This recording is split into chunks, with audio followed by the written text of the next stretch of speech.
Le système scolaire a été conçu pour vous apprendre à être un employé. Quand on y pense, en fait, l'école ne vous apprend absolument rien sur vous, mais tout sur rien.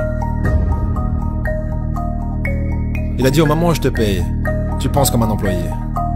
Il a dit c'est ça le piège. Les entrepreneurs travaillent gratuitement. Donc la différence fondamentale entre un employé et un entrepreneur, c'est que l'employé a une mentalité d'individualiste, alors que l'entrepreneur a une mentalité collective. Si vous êtes pauvre, vous serez toujours pauvre. C'est transmis génétiquement. C'est ça la chose effrayante. Est-ce que les gens riches grincent des dents et disent « Ne leur dites pas, Oui, Robert ». oui. Ne dis pas aux gens ce que tu sais. Laisse les pauvres. Dans cet épisode avec Robert Kiyosaki, l'auteur du livre « Père riche, Père pauvre », vous allez découvrir comment est-ce que les riches deviennent de plus en plus riches et pourquoi est-ce que les pauvres ont malheureusement beaucoup de chances de le rester. C'est parti.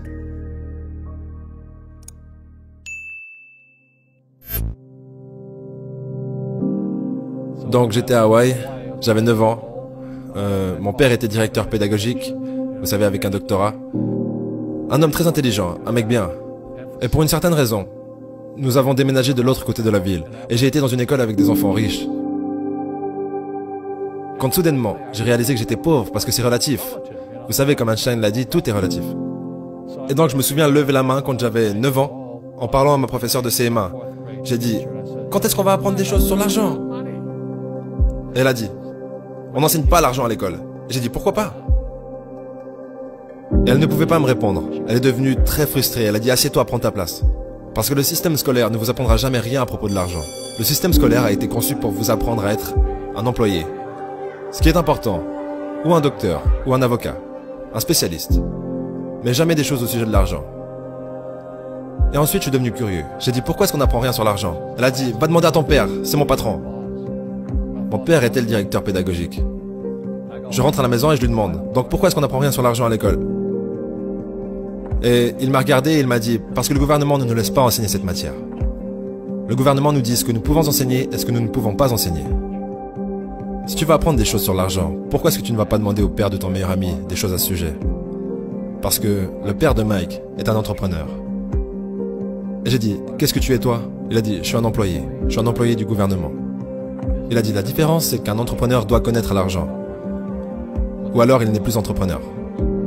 Et il a dit, un employé n'a rien à connaître sur l'argent. Parce que le gouvernement s'en occupera et l'entreprise s'en occupera.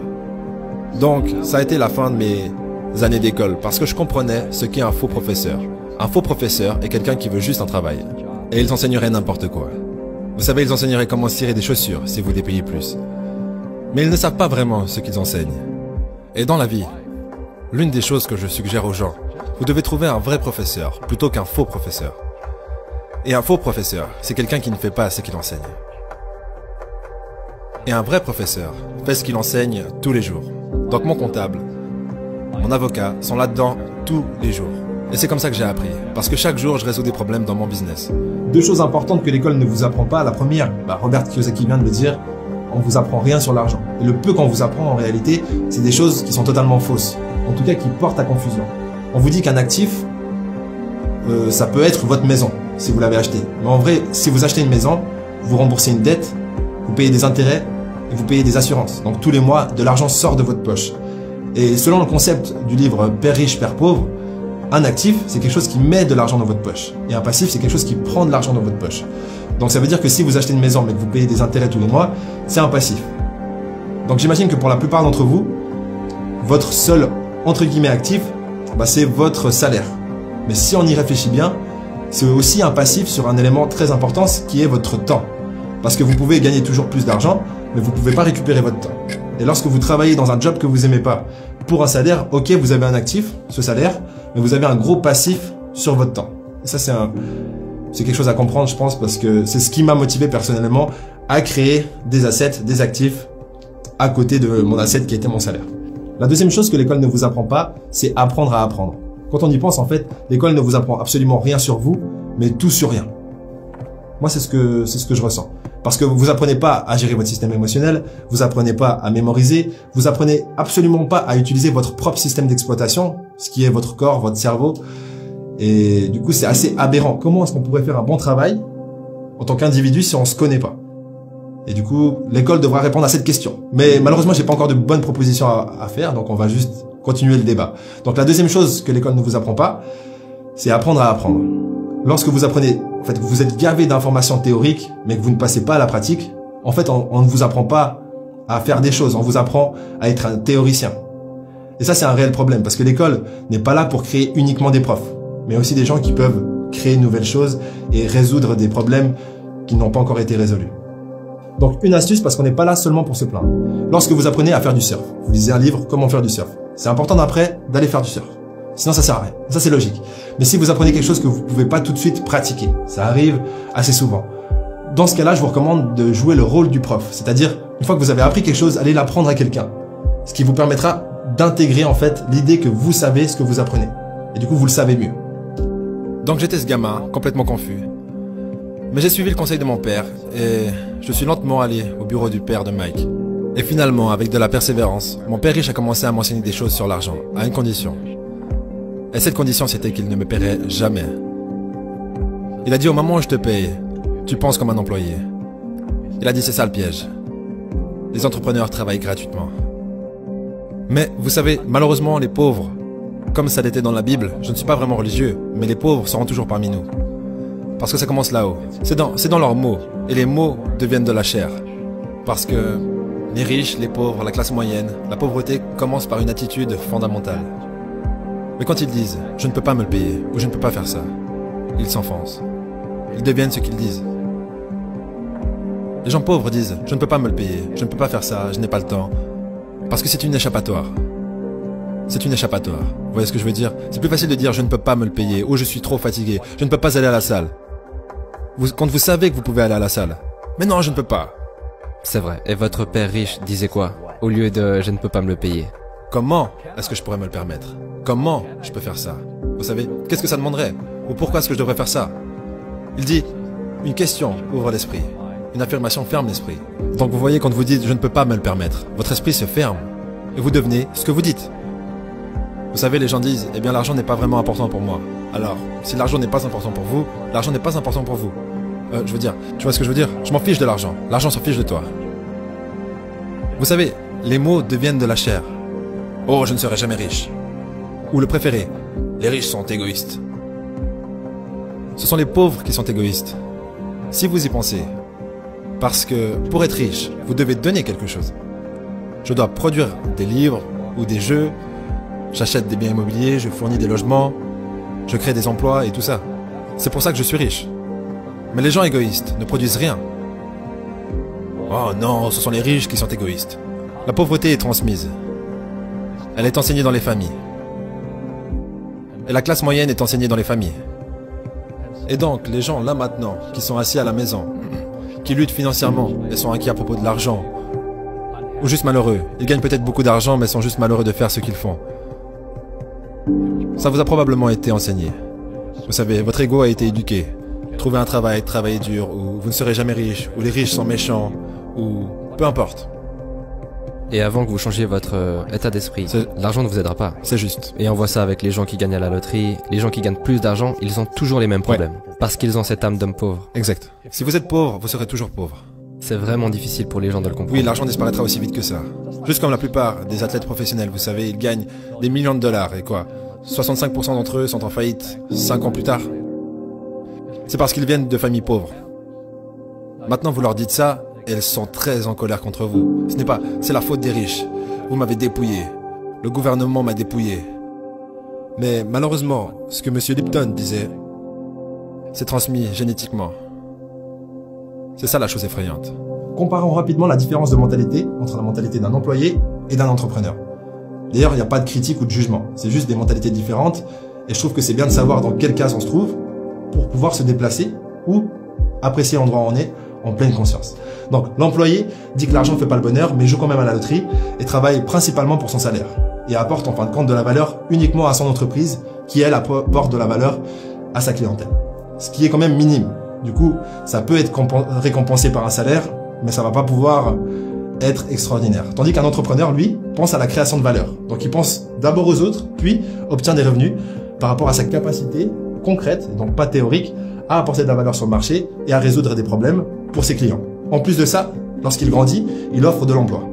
Donc la différence fondamentale entre un employé et un entrepreneur, c'est que l'employé a une mentalité d'individualiste, alors que l'entrepreneur a une mentalité collective. Vous savez, j'ai eu de la malchance aussi. J'ai eu des crises financières, j'ai eu des gens qui m'ont poignardé dans le dos, mais tout va bien parce que j'ai grandi de ça. Et c'est ça la spiritualité. Vous savez, les gens qui ont peur de faire des erreurs, comme ils l'enseignent à l'école, ils n'ont pas de croissance. Vos 2 premiers business. Le business de porte-monnaie était au top et a échoué. Ouais. Et le suivant était au top et a échoué. Mais vous ne serez jamais arrivés ici n'avais pas échoué. sans ces, entre guillemets, mauvais événements. Devrait-on arrêter d'utiliser ce mot mauvais? Oui, chaque fois. Non, chaque fois que j'ai échoué, c'était genre, bien, ok, qu'est-ce que j'ai appris? Et les gens en général, la raison pour laquelle ils sont pauvres, c'est parce qu'ils n'ont pas échoué. Vous savez, ils jouent tellement à la sécurité. Ils n'ont fait aucune erreur, comme ils l'ont appris à l'école. Ça veut dire qu'ils n'apprennent rien. C'est pour ça que le système scolaire est en fait fondamentalement corrompu. Il est anti-éducation. D'accord. Ne faites pas d'erreur et ne demandez pas d'aide. Et si je n'avais pas demandé de l'aide, vous savez, j'ai mes comptables, mes avocats, mes banquiers et tout ça. Tu sais, je rentre dans le business comme une équipe de rugby.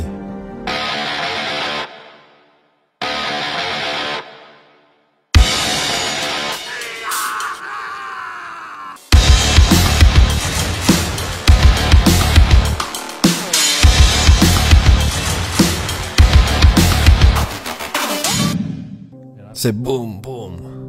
Et en botte des culs. Vous savez, le jeu du business se joue avec des comptables, des avocats, des banquiers, et je déteste le dire, et des politiciens. Vous devez connaître le jeu. Donc ce que je dis aux jeunes, c'est, vous savez, trouvez votre jeu. Donc mon jeu financièrement, c'est le business en numéro 1 et en second l'immobilier. Et c'est pour ça que je ne paye pas de taxes. Et c'est pour ça que Trump ne paye pas de taxes. Légalement.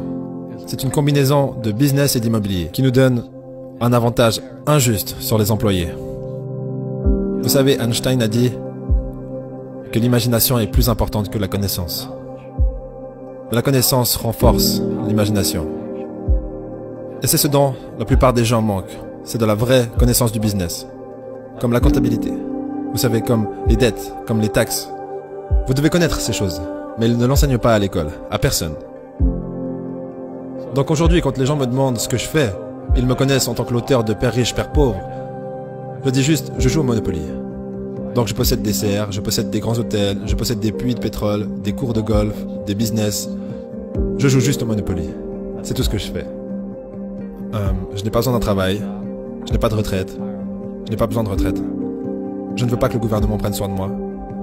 Mais je ressens la responsabilité sociale d'enseigner. Vous voyez, les gens me disent, pourquoi tu donnes pas de l'argent aux pauvres? Le seul problème avec ça, c'est que ça crée plus de pauvres. Donne un poisson à un homme et il pêche, il mange un jour. Ouais, vous donnez un poisson à un homme.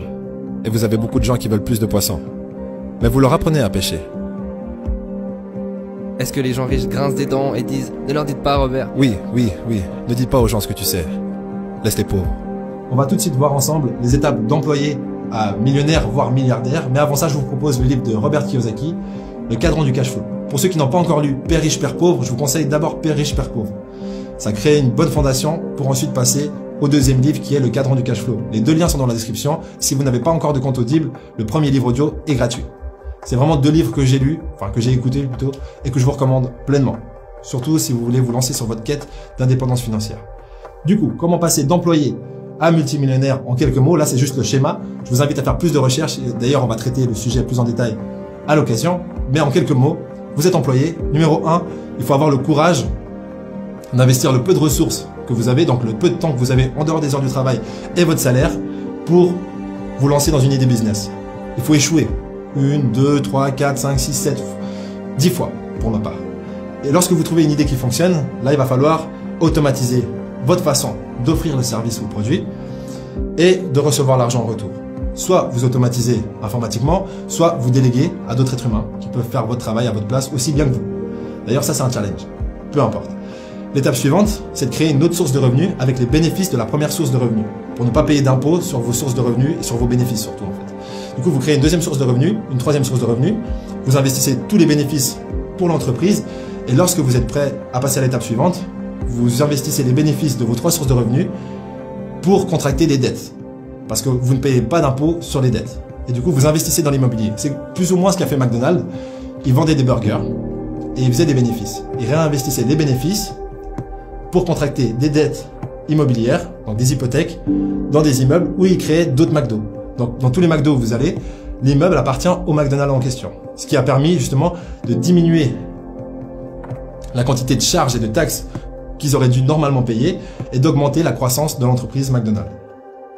Donc je vous souhaite plein de frites, plein de burgers, plein de coca. Et moi je vous dis, au prochain épisode. Ma mère voulait que je sois un conducteur de camion. Parce que ça voulait dire que j'allais gagner 24 000 $ par an si j'allais à Truck Masters.